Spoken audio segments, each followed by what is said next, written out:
اشتراك غفير كثير من العرب والسنة على حد سواء، فتكثر الفرق كما كان في سوريا. وبموت الملك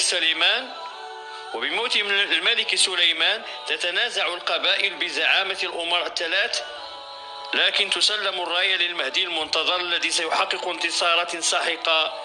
وهذا ما يفسر حديث النبي صلى الله عليه وسلم: أول الناس هلاكا فارس ثم العرب على أثرهم، وفي رواية أخرى العرب ثم فارس.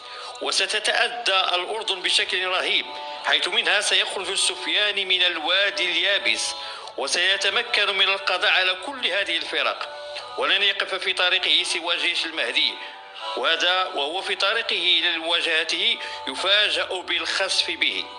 إذن فظهور السفياني هو نتيجة الصراع السني الشيعي، حيث حاول أن يأخذ مكان المهدي المنتظر.